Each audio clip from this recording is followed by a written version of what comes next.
మత్తయి సువార్త 13వ అధ్యాయం 1వ వచనం నుండి నేను చదువుతాను, వినండి. ఆ దినమందు యేసు ఇంట నుండి వెళ్ళి సముద్ర తీరమున కూర్చుండెను. బహుజన సమూహములు తన యొద్దకు కూడి వచ్చినందున ఆయన దోణి ఎక్కి కూర్చుండెను. ఆ జనులందరూ దరిని నిలిచి ఉండగా యేసు ప్రభువారట ఒకానొక దినమున ఇంట నుండి వెళ్ళి సముద్ర తీరమున కూర్చున్నాడు. ఎక్కడ కూర్చున్నాడు యేసయ్య? సముద్ర తీరమున కూర్చున్నాడు. అయితే జనసమూహము ఆయన సముద్ర తీరమున ఉన్నాడని తెలుసుకొని అక్కడికి వెళ్ళారు.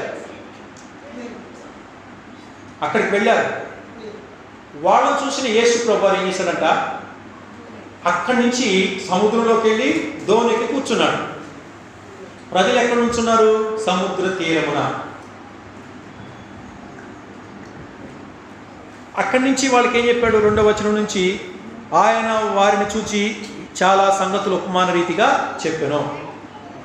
ఆ రోజు యేసయ్య పుల్పిట్ స్టేజ్ ఎక్కడ? సముద్రంలో దోణి మీద కూర్చొని చెప్పాడు వాక్యం. ప్రజలేమో తీరాన కూర్చొని వాక్యం వింటూ ఉన్నారు. సముద్ర తీరం అని రాయబడ్డది కదా, సముద్రపు అలలు వస్తూ ఉంటాయి, సౌండ్ చేస్తుంది. ఎవరైనా సముద్రం దగ్గరికి వెళ్ళారా? అయితే మిమ్మల్ని కొంతమందిని ఒకసారి టూర్కి తీసుకెళ్ళాలి, చాలా బాగుంటుంది. ఆ కంటి నిండా నీళ్ళే కనపడతా ఉంటాయి. అయితే సౌండ్ వస్తూ ఉంటుంది అలలకి, ఆ నీళ్లు వస్తూ ఉంటాయి, పోతూ ఉంటాయి. అవి వచ్చిపోయేటప్పుడు కాళ్ళు తడుస్తాయి, బట్టలు తడుస్తాయి. అసలు కిందకి వాళ్ళని చూసి యేసయ్య పడవలు ఎందుకు కూర్చున్నాడు? చక్కగా ఒడ్డున కూర్చొని ఆ సౌండ్ లేకుండా కొంచెం దూరంగా వెళ్ళి కూర్చొని వాళ్ళకి చక్కగా వాక్యం వినిపించాలి కదా. మరి వాళ్ళని చూసి పడవ ఎందుకు ఎక్కాడు? ఇప్పుడు వాళ్ళంతా కూడా సముద్ర తీరానికి వచ్చారు. మరి అక్కడ కూర్చోవస్తుందా? నీళ్ళు వస్తుంటాయి, పోతుంటాయి. కూర్చుంటే మునిగిపోతారు. సముద్ర తీరం నుంచుంటే నీళ్ళు వచ్చినప్పుడు మన కాళ్ళ కింద ఉన్నట్టు ఇష్టం తీసుకెళ్ళదు, మనం జారిపోతూ ఉంటాం. కొత్తగా సముద్ర తీరానికి వెళ్ళే వాళ్ళకి కళ్ళు తిరుగుతారు, భయపడతారు. అలా ఎందుకు చేయాల్సి వచ్చిందంటే, ఈ ప్రజలకి యేసు ప్రభు చెప్పే వాక్యం మీద మనసు లేదు. యేసయ్యను ముట్టుకుంటే స్వస్థత. ఒక రక్తస్రావం కలిగిన స్త్రీ ఏం చేసింది? వెనుక మారుగా వెళ్ళి ఆయన వస్త్రపు చెంగును ముట్టుకుంది. అప్పుడు ఆమె స్వస్థ చిత్తురాలైంది. కాబట్టి ఈ ప్రజలు యేసయ్య దగ్గరికి వెళ్ళి ఆయన అనుమతి లేకుండా ఆయన మీద పడటం, ముట్టుకోవడం, ఆయన స్వస్థపరచమని అడగటం, ఇలా చేస్తూ ఉన్నారు. స్వస్థతల కొరకు వెళ్తున్నారు, అద్భుతాల కొరకు వెళ్తూ ఉన్నారు తప్ప వీళ్ళు వాక్యం వినాలి, రక్షణ పొందాలి అనేటువంటి ఉద్దేశంతో వెళ్ళట్లేదు. అందుకే వాళ్ళ చూడగానే పడవకి కూర్చున్నారు. వీళ్ళు వచ్చి నన్ను డిస్టర్బ్ చేస్తారు, నేను చెప్పే వాక్యాన్ని వినరు. వాక్యము మన అంతరంగంలోకి వెళితే వాక్యమే క్రీస్తు, వాక్యమే దేవుడు కనుక ఆ వాక్యం మనల్ని స్వస్థపరుస్తుంది. ముందు స్వస్థ చిత్తులు కావాల్సింది ఆత్మలో, హృదయంలో, మనస్సులో. హల్లెలూయా. ఎక్కడ ముందు మన మనస్సు మారాలి? స్వస్థ చిత్తులు కావాలి ఆత్మలో, హృదయంలో, మనస్సులో. అక్కడ స్వస్థత కలిగిందంటే ఆటోమేటిక్గా ఈ బాహ్య సంబంధమైనటువంటి శరీరానికి స్వస్థత కలుగుతుంది. అప్పుడు ఎవరో ప్రార్థన చేయాల్సిన పని లేదు, మనం ప్రార్థన చేసుకున్నా కూడా దేవుడు స్వస్థపరుస్తాడు. ఎందుకంటే యోహాను సువార్త 14:12 ఆయన యందు విశ్వాసం ఉంచువారు ఆయన కన్నా గొప్ప కార్యాలు చేస్తారన్న వాగ్దానం వాక్యం మనకు కాబట్టి, విశ్వసించిన వారి వల్ల సూచక్రియలు, అద్భుతాలు జరుగుతాయి కాబట్టి. అసలు యేసయ్య ఉద్దేశం ఏంటంటే, బాబు మీరు నా యందు విశ్వాసం ఉంచితే మీకు స్వస్థత జరుగుతుంది, మీరు బాగుపడతారు. కాబట్టి ముందు జరగాల్సిన స్వస్థత ఎక్కడంటే అంతరంగంలో, హృదయంలో. మార్పు రావాల్సింది హృదయంలో, వాక్యం పనిచేయాల్సింది హృదయంలో, మారాల్సింది మనసు, ఆలోచనలు, ఉద్దేశాలు, తలంపులు. మారాల్సింది మీ విశ్వాసాలు. మీ నమ్మకాలు. కాబట్టి ఆయన్ని వాళ్ళు డిస్టర్బ్ చేయకుండా ఆయన పడవలు ఎక్కి కూర్చున్నాడు. అప్పుడైతే ఎవడో ధైర్యం చేసేలా లేదు కదా అక్కడ. ఆయన చెప్పేది ఏంటంటే అందుకు అక్కడికి వెళ్ళాల్సి వచ్చింది చేశాడు. హల్లెలూయా. వింటున్నారా పురుషుల వాక్యం? తర్వాత వాళ్ళకి ఉపమాన రీతిగా వాక్యం చెప్పాడు. కొన్ని మంచి నేలను పడి ఒకటి 100 ఒకటి 60 ఒకటి 30 ఫలించెను. చెవులు గలవాడు వినుగాక అని చెప్పాను. చెవులు గలవాడు వినుగాక అని చెప్పాను. ఇప్పుడు చెవులు లేని వాళ్ళు ఎవరికైనా చెప్పండి. ఎవరికన్నా చెవులు లేకుండా ఉన్నాయా?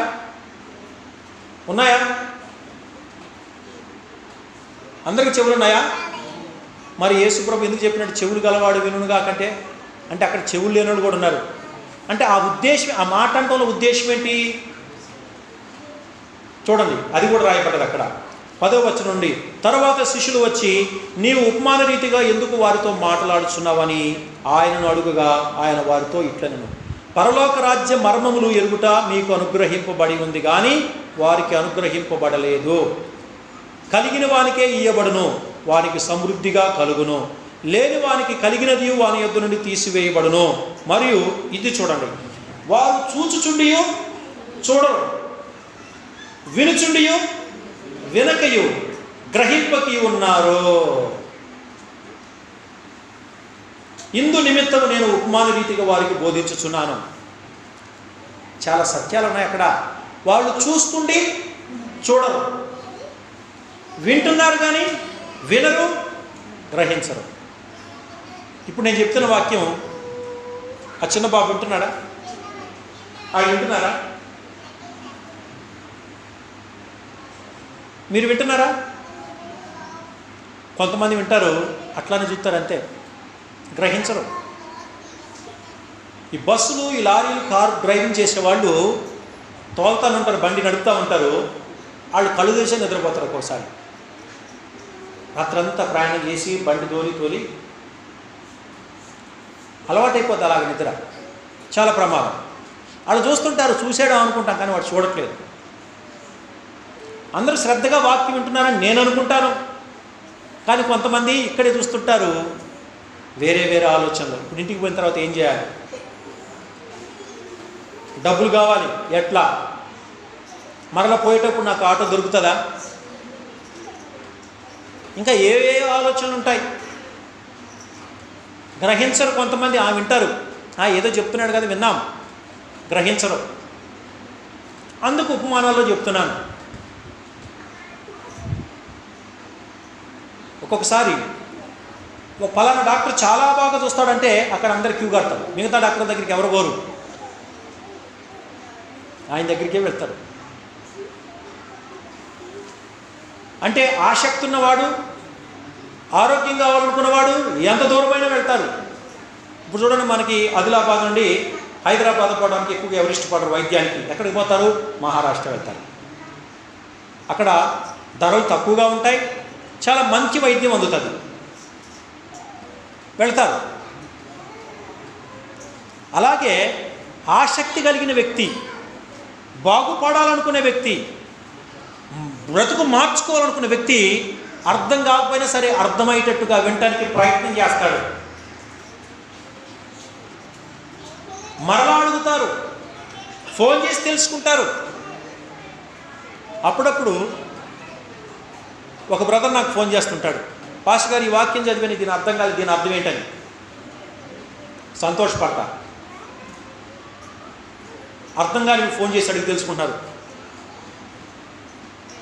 ఒక్కోసారి వాక్యం చదువుతున్న పాస్టర్ గారు నాకు ఇది అర్థం కాలేదని చెప్తారు. కొంచెంమంది టిక్ చేసుకుని వచ్చి అడుగుతారు, పాస్టర్ గారు దీని అర్థమేందని. వాళ్ళని బట్టి సంతోషం, తెలుసుకోవడానికి ఆరాటపడుతున్నారు, ఇష్టపడుతున్నారు. దేవుని బిడ్డలారా, ఆదివారం వస్తున్నారు, మరి వింటున్నారు, వినవాక్యం గ్రహిస్తున్నారా? వినవాక్యం అర్థం చేసుకుంటున్నారా? రాయబడ్డది, వినేటోళ్ళు ఉన్నారు కానీ వాళ్ళు వినరు, గ్రహించరు. చూస్తుంటారు కానీ చూడరు. సంఘాల్లో సగానికి సగం మంది ఇలాంటి వాళ్ళు ఉంటారు. ఆ వాక్యం విన్న తర్వాత అయ్యో ఈరోజు దేవుడు నాతో మాట్లాడాడు, నేను మారు మనసు పొందాలి, ఈ విషయంలో దేవుడు నన్ను హెచ్చరించాడు, ఇది మార్చుకోమంటున్నాడు, ఇది విడిచిపెట్టమంటున్నాడని ప్రార్థన వాక్యం ధ్యానం అయిపోయిన తర్వాత వాళ్ళ హృదయంలో ఆ విషయం గుచ్చాలి, వాళ్ళకి ఆ విషయంలో పశ్చాత్తాపం కలుగు చేయాలి, ఆ విషయంలో వారు మారు మనసు పొందాలి, ఆ విషయాన్ని వారు సరి చేసుకోవాలి.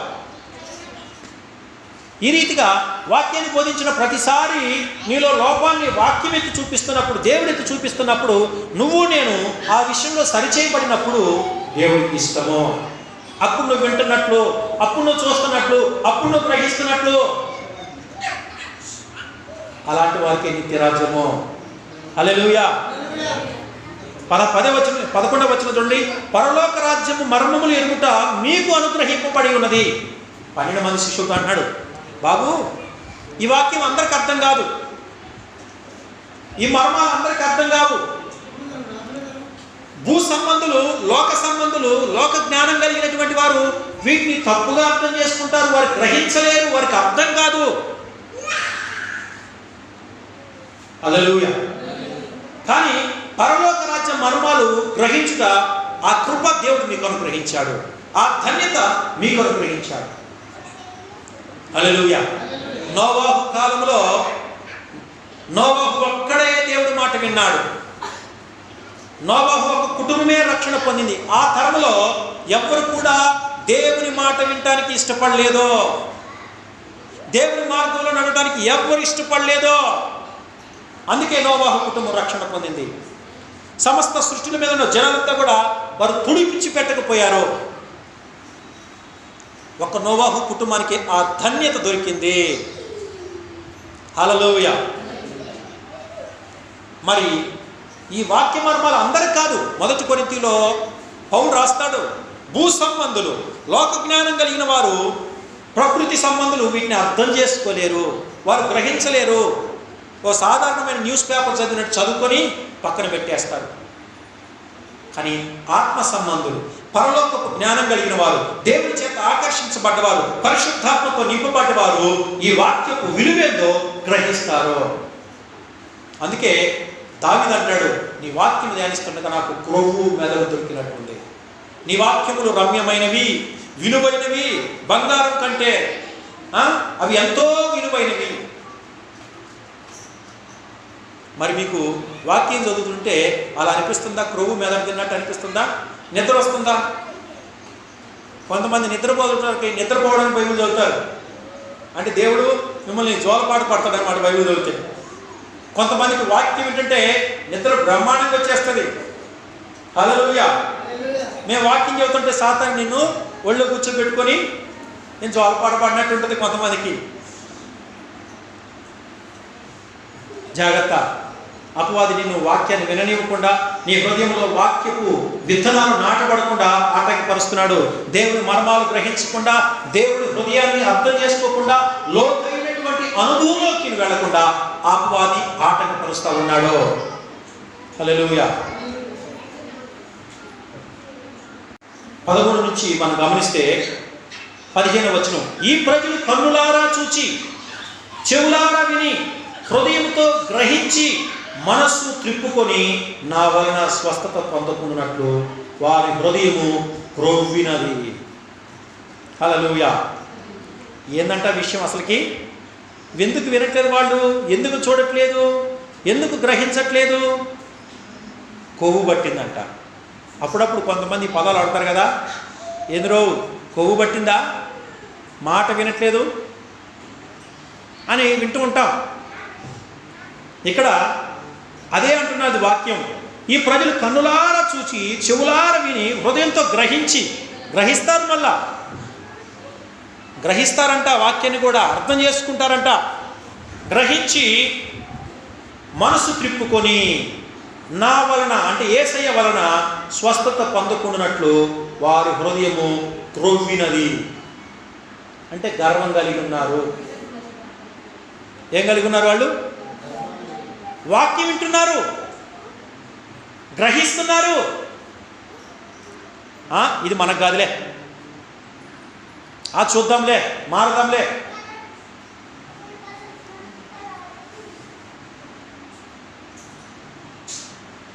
స్కూల్కి వెళ్ళేవారు, స్కూల్లో టీచర్ పాఠం చెప్పిన తర్వాత రేపు ఈ లెసన్ చదువుకోనండి, ఈ హోంవర్క్ ఇస్తున్నాను చేసుకోండి రండి అని చెప్తాను. అక్కడ ఉన్న అందరూ వింటారు. కొంతమంది ఏం చేస్తారు, సారు ఈ లెసన్ చదువుకురమ్మన్నాడు, హోంవర్క్ చేసుకురమ్మన్నారని చెప్పేసి చదువుతారు, హోంవర్క్ చేస్తారు. కొంతమంది సార్ మర్చిపోతాడులే, వస్తాడు రాడు ఎవరికి తెలుసు, రేపు పొద్దున చూద్దాంలే అని నిర్లక్ష్యంగా స్కూల్కి వెళ్ళే వాళ్ళు ఉంటారు.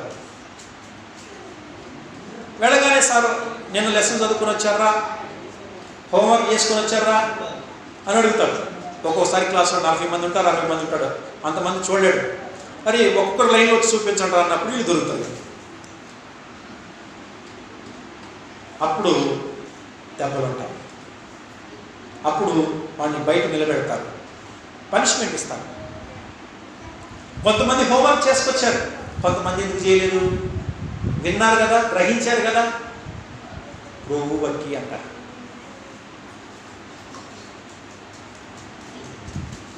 హల్లెలూయా. కాబట్టి వింటున్న మనము, గ్రహిస్తున్న మనము మరి ఆ వాక్యానికి లోబడకపోతే ప్రభు మట్టినట్లు వాక్యం సెలవిస్తున్నట్టు. నీకు దేవుడికి లోబడు వాడు కాదని వాక్యం సెలవిస్తుంది. అన్నీ ఏం చేస్తారంటే దయ్యాలు పట్టిన వాళ్ళు వచ్చి మందిరానికి ప్రార్థన చేయించుకొని విడుదల పొంది స్వస్థత పొందుకొని ఆ టైంలో వాళ్ళకి సువార్త చెప్తే వింటారు, తిరిగి లోకంలోకి వెళ్తారు. మా కుదరదయ్యా ఈ దేవుడు, మా కులపోళ్ళు ఒప్పుకోరు, మా ఇంట్లో ఒప్పుకోరు.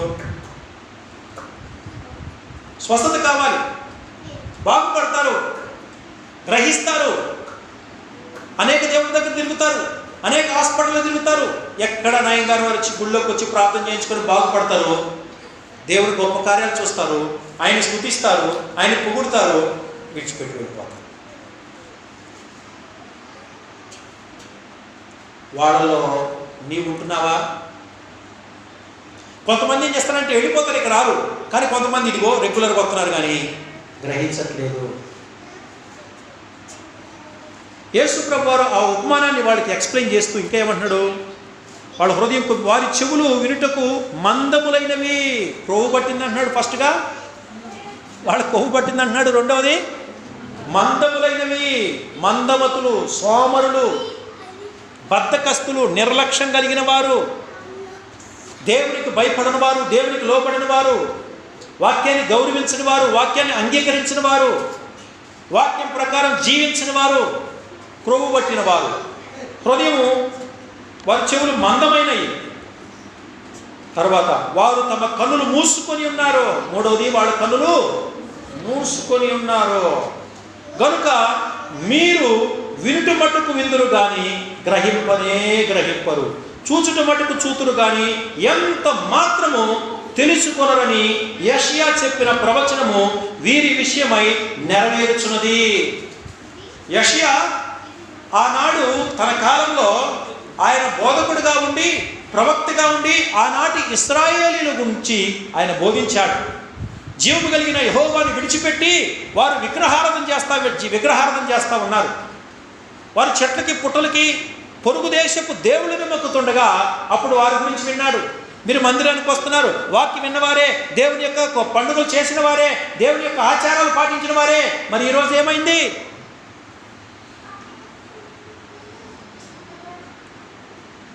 మీ క్రొవ్వు పట్టింది, మీ చెవులు మందమైనాయి, మీ కళ్ళు మూసుకుపోయినాయి. దేవుని బిడ్డలారా, ఈరోజున మీ పరిస్థితి ఏంటి? పురుషులారా, మీ పరిస్థితి ఏంటి?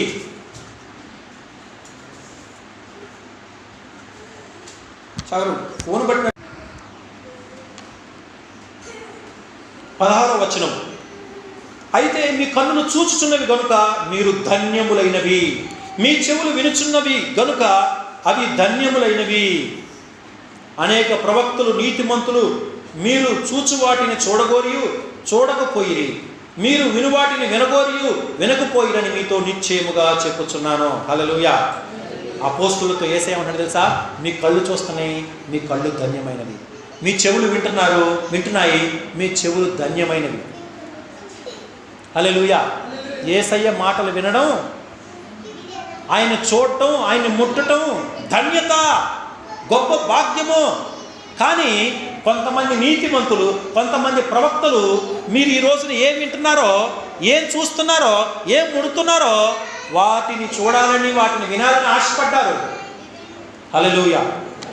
తెలుసా, మెస్సయ్య పుట్టాలని యూదులందరూ ఎదురు చూశారు, ఇశ్రాయేలు ఎదురు చూశారు, మమ్మల్ని ఆయన రక్షిస్తాడని. కానీ ఎవరు, కొంతమంది చూడలేకపోయారు, కొంతమంది చనిపోయారు. ఆయన పుట్టక మునిపే చాలా మంది చనిపోయారు, చాలామంది ప్రవక్తలు చనిపోయారు, చాలామంది ప్రార్థనా పరులు, నీతిమంతులు, దేవుని యందు విశ్వసించిన వారు చనిపోయారు. అయ్యో మా కాలంలో వస్తామనుకున్నామే, రాలేదే. మా కాలంలో వస్తాడనుకున్నది రాలేదు.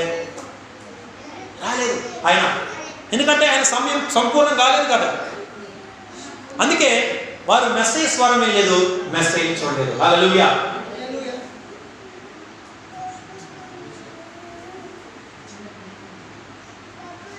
హల్లెలూయా. దేవునికి స్తోత్రం కలుగును గాక. కానీ దేవుని దయ వల్ల ఆ యేసయ్య చెప్పబడినటువంటి మాటలన్నీ కూడా కొంతమంది ఆ మాటలు వినడానికి, ఆయన చూడటానికి ఆ ధన్యత, అర్హత దొరకలేదు. అయితే దేవుడు ఏమేమి ఆలోచన చేసే తెలుసా? అయ్యో ఈ యేసయ్య మాటలు బదిలీగా నా తరం, నేను ఈ భూమి మీద వచ్చేంత వరకు, ఈ సృష్టినంత వరకు దేవుని మాటలు ఉండాలని చెప్పేసి పరిశుద్ధాత్ముడు తన భక్తుల ద్వారా, మత్తయి, మార్కు, లూకా, యోహాను, అపోస్తలుడు, యాకోబు, వీళ్ళందరూ ద్వారా యేసయ్య మాటలు రాయించబడి, భద్రపరచబడి, ఇదిగో తరతరాలకు అందిస్తా ఉన్నారు. హల్లెలూయా. ఎప్పటి వరకు? ఈ భూమి ఆకాశం నుంచి వరకు. యేసయ్య ఈ భూమి మీదకి వచ్చేంత వరకు కూడా ఆయన మాటలు బదిలంగా దాచిపెట్టబడ్డాయి. యేసు ప్రభుకు పూర్వము ప్రవక్తలు ఆయన స్వరాన్ని వినాలని ఆశపడ్డారు, వెళ్ళలేదు. యెషయా, ఇర్మియా, యెహెజ్కేలు, దానియేలు, మలాకి, వీళ్ళందరూ కూడా పాపము మెస్సయ్య, యేసయ్య మాటలు వినాలి, ఆయన ఎట్టుంటాడో చూడాలి, ఆయన తాకాలి. హల్లెలూయా. కానీ ఆ ధన్యత అపోస్తలులకు దొరికింది. హల్లెలూయా.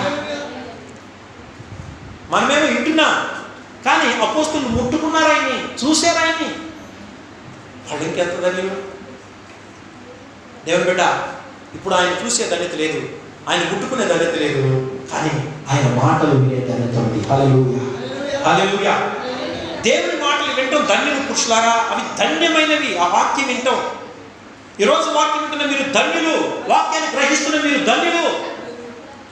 ఇంకా ప్రాముఖ్యమైన ధన్యత ఏంటంటే వాటి ప్రకారం నడుచుకున్న వారు మరీ ధన్యులు. చదువుకోండి అమ్మాయి పరుచుకున్నా. హల్లెలూయా. కానీ వింటున్నటువంటి మీరు గ్రహించాలి, అర్థం చేసుకోవాలి. ఈ వాక్యం హృదయంలో నిలిచి ఉండాలి. ఈ వాక్యం ప్రకారం మనం బ్రతకాలి. కానీ అక్కడ అన్నట్లుగా కొంతమంది వింటున్నారు, వారు క్రొవ్వు పట్టున్నారు, మందులో ఉన్నారు, కళ్ళు మూసుకుపోయి ఉన్నారు. ఆ బ్యాచ్లో మనం ఉండకూడదు, ఆ గుంపులో మనం ఉండకూడదు. హల్లెలూయా. ఏ గుంపులో ఉంటున్నారు దేవుని బిడ్డలారా? మీరు ఏ గుంపులో ఉంటున్నారు? నిత్యరాజ్యానికి ఎత్తబడేవారు ధన్యులండి. పరలోకానికి వెళ్ళేవారు ధన్యులు. యేసు ప్రభు రాకడలో ఎత్తబడేవారు ధన్యులు. ఎవరు ఎత్తబడతారంటే ఆయన వాక్యాన్ని గౌరవించేవారు, వాక్యాన్ని ప్రేమించేవారు, ఆ వాక్యాన్ని హృదయంలో భద్రపరుచుకున్నవారు, ఆ వాక్యం ప్రకారం ఈ భూమి మీద నడుచుకునేవారు ధన్యులు. వారు నిత్యరాజ్యంలో ఉంటారు. మన నిరీక్షణ అదే కదా, మన విశ్వాసం అదే కదా. హల్లెలూయా. ఈరోజు మందిరానికి వచ్చిన మీరు ధన్యులు, ఎందుకంటే వాక్యం దొరుకుతుంది. పొలంలో ఉంటారు, ఎక్కడెక్కడో తిరుగుతుంటారు, వారి ధన్యులు కాదు. అందుకే పేతురు పత్రికలో మనం కీర్తనలు చూస్తాం. ఒక దినము దేవుని మందిరంలో గడుపుట 1000 దినముల కంటే శ్రేష్టము. అందుకే దావీదు అంటున్నాడు, నా బ్రతుకు దినములన్నీ నేను యెహోవా మందిరంలో నివసింపగోరుచున్నాను. ఆ ధన్యత నాకు కావాలి. ఆ స్వరం నేను వినాలి, ఆయన తేజస్సు నేను చూడాలి, ఆయన ఇంట్లో నేను ఉండాలి, ఆయన పాదాల దగ్గర నేను ఉండాలి, ఆయన మహిమ ప్రవశించింది, ఆయన మహిమ నిలబడేటువంటి చోట్ల నేను ఉండాలి, దేవుడి చోట్ల నేను ఉండాలి, దేవుడు సంచరించే స్థలంలో నేను సంచరించాలి. ఎంత ధన్యత అండి.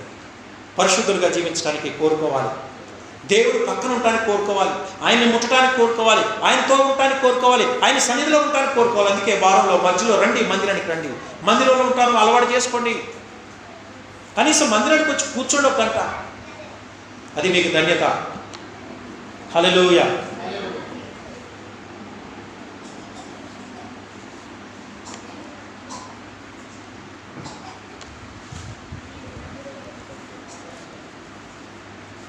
పద్దెనిమిదవ వచనం నుంచి ధ్యానం చేసుకుందాం.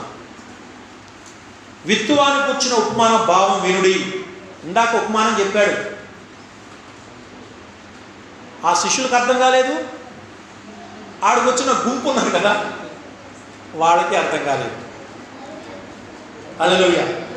అంటే ఎవరికి అర్థం కావట్లేదంటే యేసయ్య మంచిగా బోధించబడేనా? ఇది అర్థం చేసుకోండి. ఎవరికి అర్థం కాలేదంటే యేసయ్య మంచి బోధకుడా కాదా? చెప్పండి, వింటున్నారా ఏ పురుషులరా? ఆయన పక్కన తిరుగుతున్న 12 మంది శిష్యులకు అర్థం కాలేదు, ఆడకొచ్చిన జనసమూహానికి అర్థం కాలేదు. మరి ఇంతకు యేసయ్య మంచి బోధకుడా కాదా? ఆ పాస్టర్ ఏం చెప్పడు, ఈ పాస్టర్ ఏం చెప్పడు అని ఒక్కోసారి అనుకుంటూ ఉంటాం కదా. మరి ఇప్పుడు యేసయ్య సంగతి ఏంటి?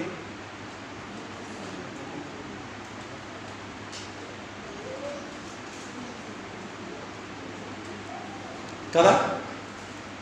యేసయ్య ఏమంటున్నాడు మార్కు సువార్తలో? ఏమంటాడు తెలుసా? వాళ్ళకి అర్థం కాకూడదనే బోధిస్తున్నాను అంటాడు అక్కడ. హల్లెలూయా. ఏమంటున్నాడు? అవి ఆ మర్మాలు ఎరగటం మీకు, ఆ బాధ్యత, ఆ ధన్యత మీకు అనుగ్రహించబడ్డది. మార్కు సువార్తలో మనం గమనిస్తే 4వ అధ్యాయం 11వ వచనం. మార్కు సువార్త 4:11. అందుకైన దేవుని రాజ్యమును గూర్చి తెలుసుకొనుట మీకు అనుగ్రహింపబడి ఉన్నది కానీ వెలుపటి నుండి వారు ఒకవేళ దేవుని వైపు తిరిగి పాప క్షమాపణ పొందుదురని వారు చూచుటకై చూచి కనుగొనకయు వినుటకై వినియు గ్రహింపకు ఉండుటకు అన్నియు ఉపమాన రీతిగా వారికి బోధించుచున్నానని వారితో చెప్పెను. హల్లెలూయా. ఎందుకు ఆయన ఉపమానంలో చెబుతున్నాడు తెలుసా? ఇప్పుడు మన ఇండియాలో ఈ పాకిస్తాన్కి సంబంధించి ఆయా దేశాలకు సంబంధించినటువంటి ఉగ్రవాదులు వస్తారు, టెర్రరిస్టులు. వీరు ఫోన్ సంభాషణ జరుగుతుంది అప్పుడప్పుడు. వీళ్ళు పట్టుకున్నప్పుడు వాళ్ళ ఫోన్ సంభాషణ కూడా దొరకబట్టుకొని ఉంటారు. వీళ్ళు భాష కోడ్లో మాట్లాడుకుంటారు. ఆ బాంబ్స్ తీసుకొచ్చేవాయా అంటానికి ఏదో పదం వాడతారు. డైరెక్ట్గా బాంబ్స్ తీసుకురండి అనే మాట వాడరు. వాళ్ళ లాంగ్వేజ్లో ఏదో పదం పెట్టుకుంటారు. గన్స్ చేస్తున్నాం అనే దానికి వేరే పదం వాడతారు. అంటే మాట్లాడుకునే వాళ్ళకి అర్థం కాకుండా ఉండడానికి. సపోజ్ గన్స్ని పెన్ను అనుకొని బాంబ్స్ని లడ్డులు అనుకో, మనకు తెలియదు ఆ భాష. అట్లా వాళ్ళు ఏం చేస్తారంటే కోడ్ పెట్టుకొని ఆ కోడ్ లాంగ్వేజ్లో మాట్లాడతారు. అప్పుడు ఆ ఫోన్ గవర్నమెంట్కి దొరికిన ఎవరు కూడా అనుమానించడానికి వీలేదు. ఆ పెన్స్ తెస్తున్నావరా, మర్చిపోకుండా లడ్డూలు తీసుకురా.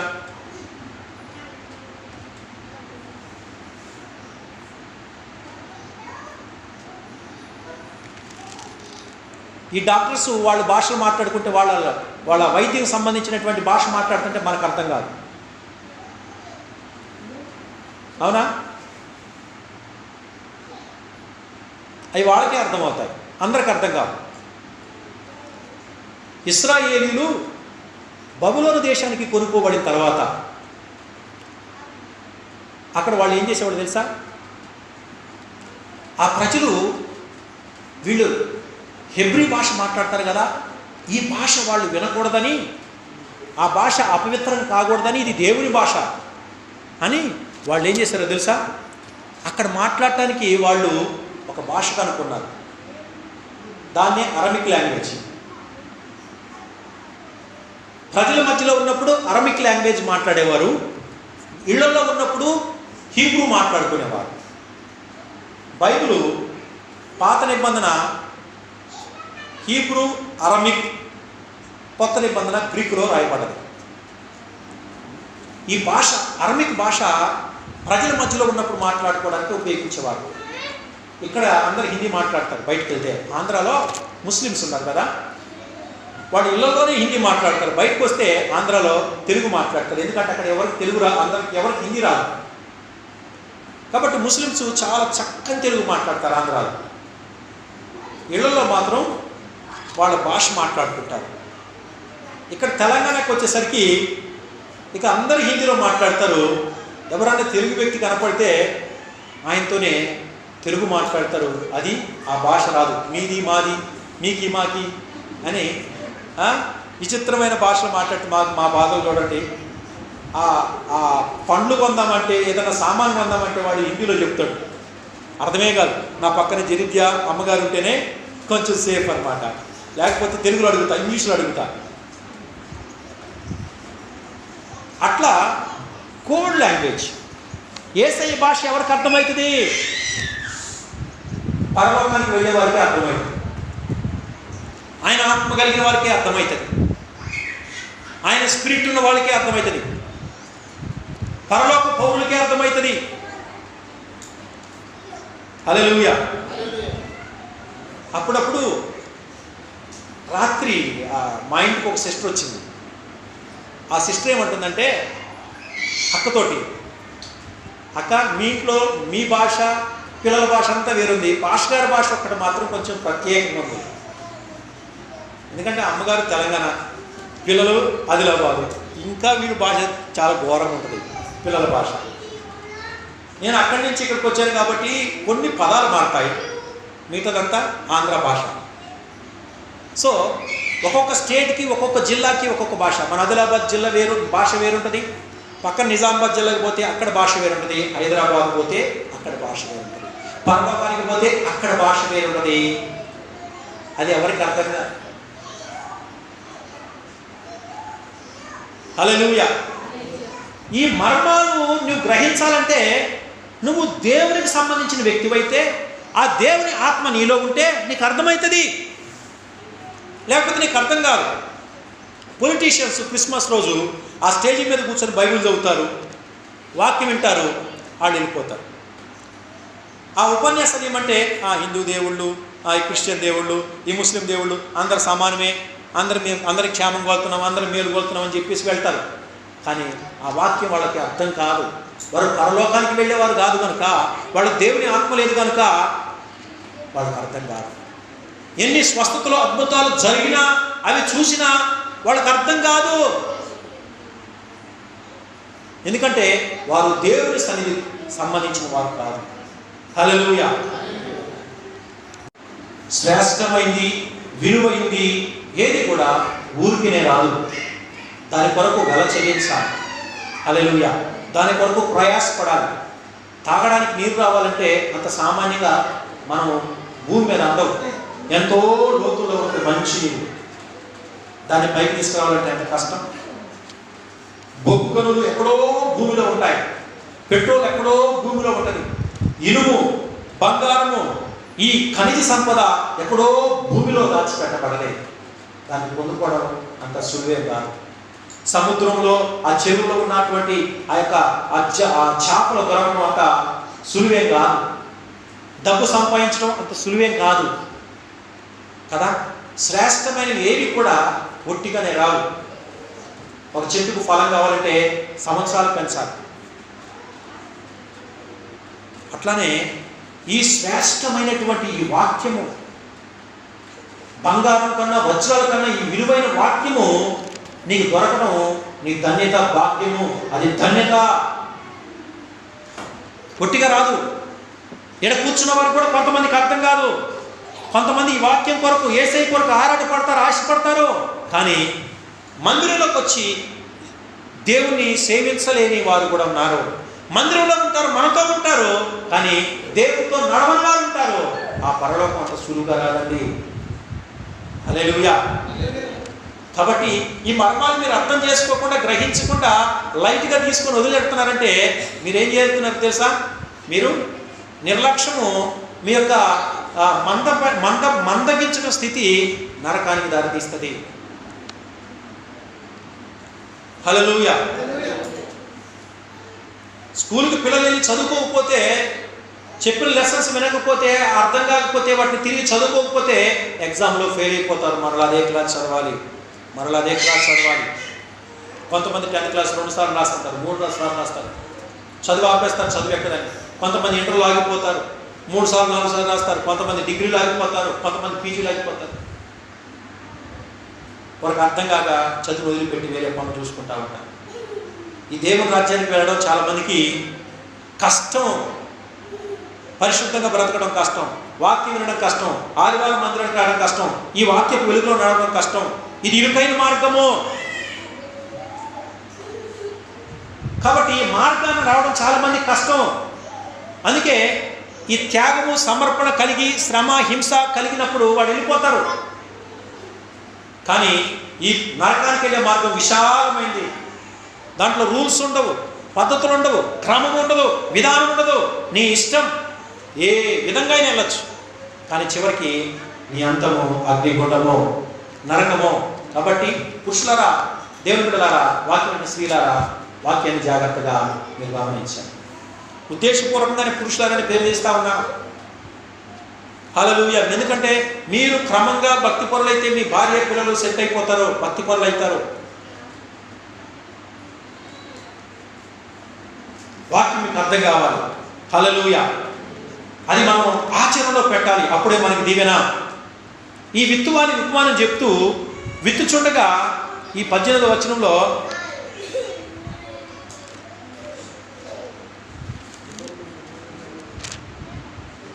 విత్తువాని గుర్చిన ఉపమాన భావం వినుడు. ఎవడైనా రాజ్యమును గుర్చి వాక్యము వినియు గ్రహింపక ఉండగా దుష్టుడు వచ్చి వాని హృదయములో విత్తబడిన దాన్ని ఎత్తుకొని పోవును. త్రోవ పక్కన విత్తబడిన వాడు వీడే. విత్తుచుండగా కొన్ని విత్తనాలు త్రోవ పక్కన పడ్డాయి. పక్షులు వచ్చి తీసుకుపోయాయి ఆ విత్తనాలు. విత్తుచుండగా వాక్యం ఇప్పుడు మీ హృదయాల్లోకి సాతాను వచ్చి ఆ వాక్యాన్ని తీసుకుపోతాము. ఇప్పుడు ఒక నిద్రపోతాము. దాని అర్థం ఏంటి? ఆ వాక్యం ఎన్నకుండా సాతాను ఆటంకపరుస్తాడు. ఆ వాక్యం హృదయంలోకి వెళ్లకుండా దుష్టుడు వచ్చి ఏం చేస్తున్నాడు? ఎత్తుకుపోతా ఉన్నాడు. వాక్యము బంగారం కన్నా విలువైంది, వజ్రాల కన్నా విలువైంది, శ్రేష్టమైంది.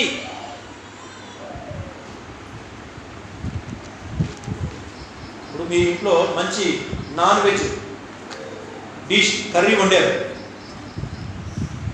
మీరు నిర్లక్ష్యం చేస్తే కుక్కలు ఎత్తకపోయింది, ఏమవుతుంది పరిస్థితి? బ్యాంక్ నుంచి డబ్బు డ్రా చేసుకొని వస్తున్నారు బ్యాగులో పెట్టుకొని, వెనకాల దొంగ వచ్చి ఆ బ్యాగ్ ఎత్తుకుపోతే ఏంది పరిస్థితి? ఇప్పుడు ఈ చైన్ స్నాకర్స్ ఉన్నారు, రోడ్డు మీద బండి మీద వస్తుంటారు. మనం నడుచుకుంటే అయితే మన మెడలో ఉన్న బంగారాన్ని తెంపుకుంటూ వెళ్ళిపోతా ఉన్నారు. అవునా? సాతాను దోచుకుంటుంది విలువైన వాక్యాన్ని మీ హృదయంలో రాకుండా. ఈ వాక్యం ఇతనిలో పడితే ఇతను మారు మనసు పొందుతాడు, దేవుని రాజ్యానికి వెళ్తాడు, దేవునికి సహవాసం చేస్తాడు, దేవుని ఆశీర్వాదాలు పొందుతాడు, దేవుని దీవెనలు పొందుతాడు. ఇతని వాక్యంలో ఈ వాక్యం అతను హృదయంలో ఉండద్దు, ఈ వాక్యం అతనికి అర్థం కావద్దు. నీ విషయంలో సాతాను బలి జాగ్రత్త పడుతున్నాడు. హల్లెలూయా, హల్లెలూయా, హల్లెలూయా. సాతాను చాలా జాగ్రత్త పడుతున్నాడు. వాక్యం కూడా నేను సోమరిని చేస్తున్నాడు, క్రొవ్వు పట్టిన వ్యక్తిగా చేస్తున్నాడు, మందమైపు స్థితిలో, కళ్ళు మూసుకుపోయే స్థితిలో చేస్తున్నాడు. ఇప్పుడు జొన్న పంట వేస్తున్నారు, స్వచ్ఛ పంట వేస్తారు. అక్కడ కూర్చొని వాళ్ళు డప్పులు కొడతా ఉంటారు, సౌండ్ చేస్తూ ఉంటారు. ఎందుకు? పక్షులు వచ్చి ఆ యొక్క పంట తినద్దని. హల్లెలూయా. ఇప్పుడు వరి పంట ఇంకొక 3 నెలలకి ఆ పంట చుట్టూ ఏం చేస్తారు? కరెంటు తీగలు పెడతారు, చీరలు కడతా ఉంటారు. పందులు వచ్చి ఆ యొక్క వరి తినొద్దని. హల్లెలూయా. రాత్రుల్లో పడుకునేటప్పుడు తలుపులు గొళ్ళని పెట్టుకుని లోపల పడుకుంటారు, దొంగలు రావద్దని. ఏం జాగ్రత్త? బీరువాళ్ళకు తాళాలు, ఇంటికి గొళ్ళాలు, పొలం చుట్టూ తీగలు, ఇంత జాగ్రత్త. కానీ హృదయానికి ఏది జాగ్రత్త? హల్లెలూయా. ఏది మీ హృదయం చుట్టూ కరెంటు తీగలేస్తున్నారా? పందులు వచ్చి, అడవి పందులు వచ్చి ఈ యొక్క వరి పంట పాడు చేస్తానని చెప్పి కరెంటు తీగలేస్తారే, డబ్బు ఖర్చు పెట్టి ఫెన్సింగ్ వేసుకుంటారే, ప్రహరీ కూడా కట్టుకుంటున్నారే దొంగలు ఇంట్లోకి రావద్దని. మరి మీ హృదయం చుట్టూ కంచె ఎందుకు వేసుకోవట్లేదు? అయ్యా పురుషులారా, మీ విషయంలో నాకు ఎంత ప్రయాసం అవుతుంది మిమ్మల్ని బలపరచడానికి, ఎంత కష్టమవుతుంది. మీరు లోబడట్లేదు, మీ హృదయం చుట్టూ కంచె వేసుకోవట్లేదు, వాక్యం మీ హృదయంలో ఫలించకుండా అపవాది దొంగిలిస్తుంది, మీ కళ్ళు మూసుకుపోతున్నాయి, పరిస్థితి దారుణంగా అవుతుంది. ఎందుకు మీ హృదయం చుట్టూ కంచె వేసుకోవట్లేదు? అపవాదికి ఎందుకు చోటిస్తున్నారు? ఒకసారి ఆలోచన చేయండి. హల్లెలూయా. దుష్టుడు వచ్చి దొంగిలించుకెళ్తున్నాడు. చెప్పండి, నేను దుష్టుడికి చోటు ఇవ్వను. నా హృదయంలో వాక్యాన్ని దొంగిలించడానికి అపవాదికి చోటు ఇవ్వను, సాతానుకి చోటు ఇవ్వను. ఇక నుంచి నేను మేలుకుంటాను, ఇక నుంచి నేను వాక్యానుసారంగా జీవిస్తాను, వాక్యాన్ని గ్రహిస్తాను, అర్థం చేసుకుంటాను. హల్లెలూయా. దేవునికి స్తోత్రం కలుగునుగా. రెండవది 20వ వచనం, రాతి నేలను విత్తబడిన వాడు వాక్యం విని వెంటనే సంతోషముగా దానిని అంగీకరించువాడు. అయితే అతనిలో వేరు లేనందున అతడు కొంతకాలము నిలుచును గాని వాక్యము నిమిత్తము శ్రమైన హింసైన కలుగగానే అభ్యంతరపడును. ఇంకొకడు వాక్యం చెప్పగానే చాలా సంతోషంగా వింటాడు. హల్లెలూయా చెప్పండి. హల్లెలూయా. ఎట్లంటారు కొంతమంది వాక్యాన్ని? చెప్పండి, సంతోషంగా వింటారు, చాలా సంతోషంగా వింటారు. మాకు ఎవరన్నా మా వాక్యం విన్నారంటే ఆ రోజు మాకు పండగే. అరే మా వాక్యం విన్నారా, ఆడిపై సంతోషంగా విన్నారా. హల్లెలూయా. ఎంత ఆనందం అనిపిస్తుంది. గురువు పాఠాలు చెప్తుంటే శిష్యులు ఏంటంటే కానీ సంతోషంగా వింటారు. కానీ విషయం ఏంటి తెలుసా? వీళ్ళ హృదయము రాయి, వాళ్ళ హృదయం ఏంటంట? కఠినమైనది. కాబట్టి ఈ విత్తనం పడుతుంది, అది రాతి నేల కాబట్టి అది వేరు చొచ్చుకొని భూమిలోకి వెళ్ళట్లేదు. ఇప్పుడు పంట పండించేటప్పుడు ఎందుకు ఆ పొలాన్ని దున్నుతాము, మెత్తగా ఎందుకు చేస్తాం? ఆ రాతి నేలలో పంట పండదు కాబట్టి. అవునా? దున్నుతాం, నీళ్లు పెడతాం, మెత్తగా చేస్తాం, తొక్కుతాం, అప్పుడే మంచి పంట పడుతుంది. కొంతమంది కఠిన హృదయం ఉంటున్నారు. మన హృదయం ఎలా కఠినమవుతుంది? మన అన్యులు కఠిన హృదయం కలిగిన వారు పెద్ద పెద్ద చెడు మాటలు మాట్లాడతారండి. వాళ్ళు మాట్లాడితే కొంతమంది చచ్చిపోతారు, కట్టుకోలేరు ఆ మాటలు, సంవత్సరాలు గుర్తుపెట్టుకుంటారు. ఘోరమైన మాటలు మాట్లాడతారు, భరించలేని మాటలు. ఆ మాటలు కత్తుల కన్నా బాంబ్స్ కన్నా చాలా కఠినమైనవి, భరించలేని మాటలు. వాళ్ళు దయ్యపు సంబంధులు, అపవాది సంబంధులు. హల్లెలూయా. దేవుని బిడ్డలారా, నీ హృదయం కఠినంగా ఉందంటే దాని అర్థం ఏంటి తెలుసా? నీకు మారు మనసు లేదని అర్థం. హల్లెలూయా. హృదయం కఠినంగా ఉన్నదంటే దాని అర్థం ఏంటి? అయ్యా రండి గుడికి, అయ్యా ఆదివారం గుడికి రండి, అయ్యా ఆదివారం గుడికి రండి, అయ్యా ఆదివారం గుడికి రండి. దేవుడు సొలొమోనుతో అన్నాడు. సొలొమోను 40 సంవత్సరాలు పరిపాలన చేశాడేమో. దేవుడు మందిరాన్ని కట్టడానికి, ఆయన గృహం కట్టుకోవడానికి 20 సంవత్సరాలు పట్టింది. తర్వాత ఆయన వాళ్ళ భార్యల మాట విని ఏమయ్యారు తెలుసా? విగ్రహారాధన చేయడం మొదలుపెట్టాడు, గుళ్ళు గోపురాలు కట్టడం మొదలుపెట్టాడు.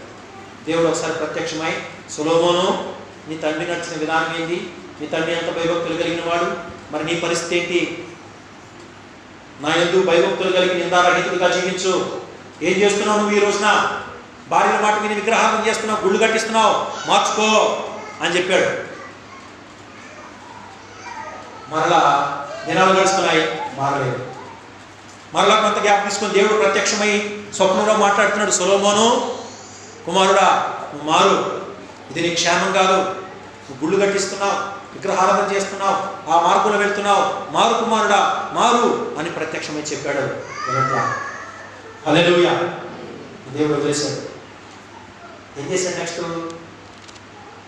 సౌలేమో వాక్యానుసారంగా జీవించినందుకు తన రాజ్యం తీసి దావీదుకు అప్పగించాడు. దావీదు దేవుని యందు భయభక్తులు కలిగి ఉన్నట్టు చేత నీ బిడ్డలే ఈ ఇశ్రాయేలుని, యూదుల్ని ఏల్తారని చెప్పి దేవుడు చెప్పాడు.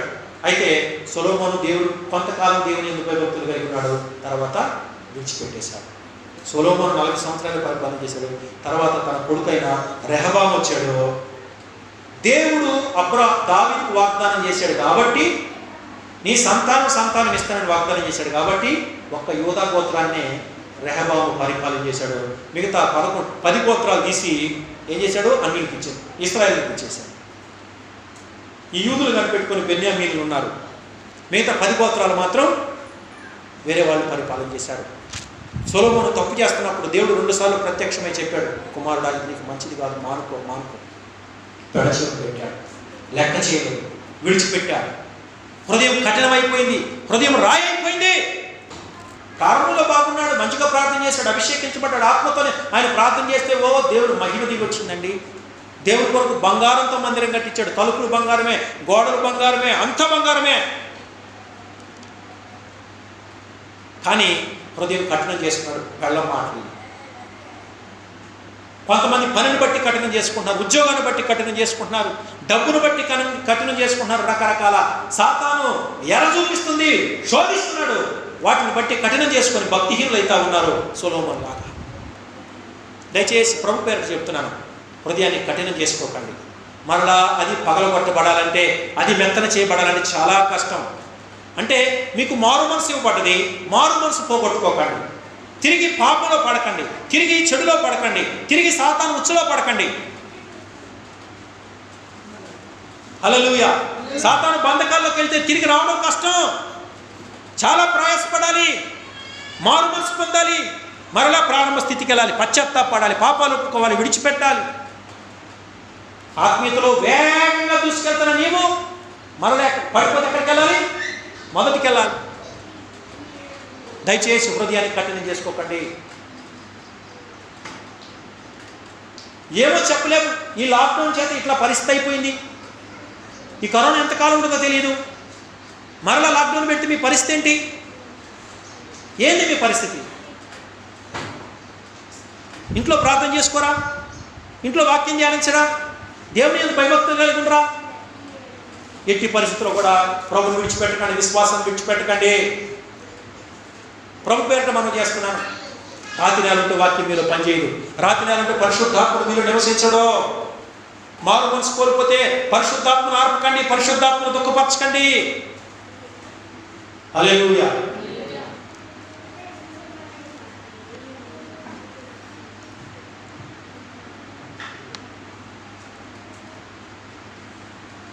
సంతోషంతో అంగీకరిస్తాడు. అతనిలో వేరు లేనందున కొంతకాలం నిలబడిన కానీ శ్రమైన హింస అయిన వస్తుంది.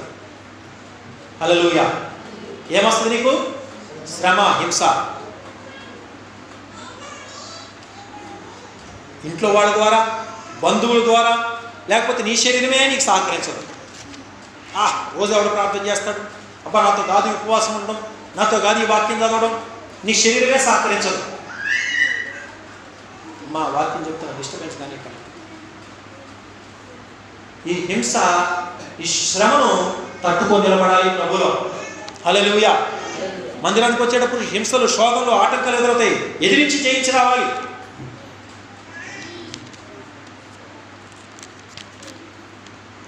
ఇరవై 22వ వచనం, ముండ్ల పొదల్లో విత్తబడిన వాక్యము వినువాడే గాని ఐహిక విచారమును, ధన మోహమును, ఆ వాక్యమును అణిచివేయను గనుక వాడు నిష్ఫలుడగును.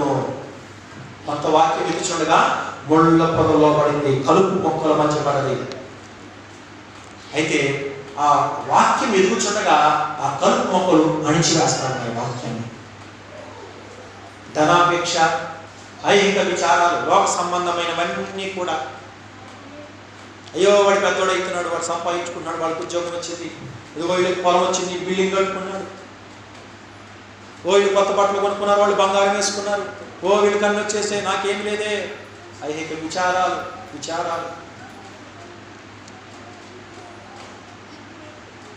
ఈ లోకంలో ఉన్నావు కనుక, ఈ లోక సంబంధమైన మనసు కలిగి ఉంటున్నావు కనుక వాక్యం నీలో పనిచేయకుండా సాతాను ఈ యొక్క కలుపు, ఈ లోక సంబంధమైన ధనం, ఇవన్నీ చేస్తున్నాయంటే నిన్ను అణచివేస్తూ ఉన్నాయి.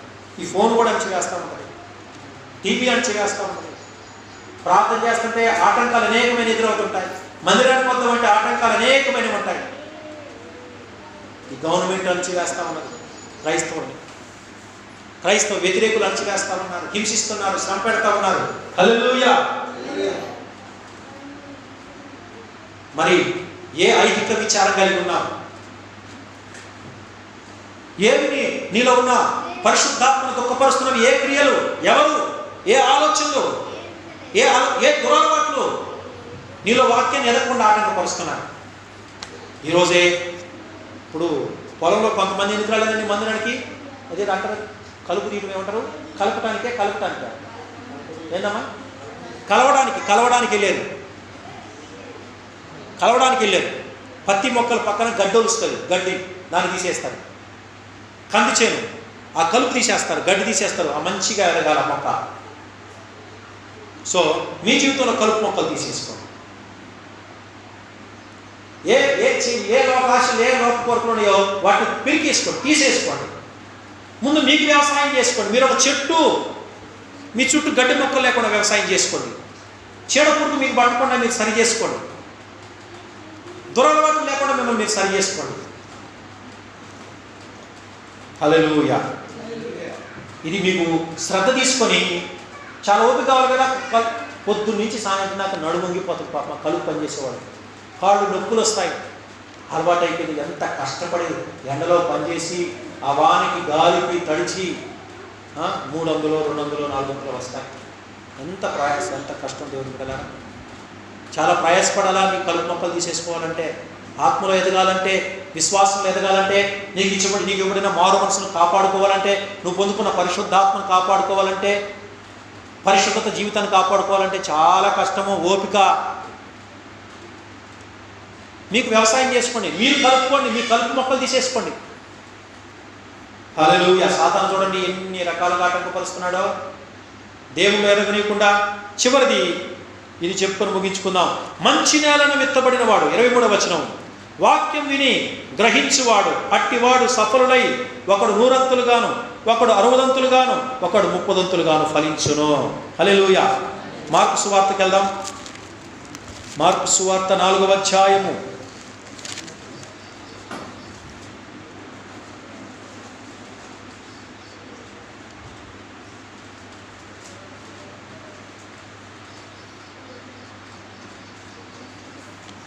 స్తోత్రం, దేవునికి స్తోత్రం కలుగుగా. హల్లెలూయా.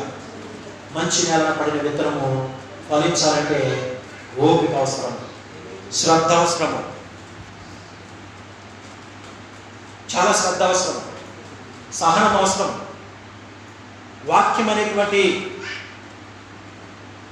ఆహారం నీకు కావాలి. ప్రార్థన జీవితం కలిగి ఉండాలి. ఈ లోకంలో చాలా ఓపికతో, సహనంతో పాపం నీలోకి రాకుండా, చెడు నీలో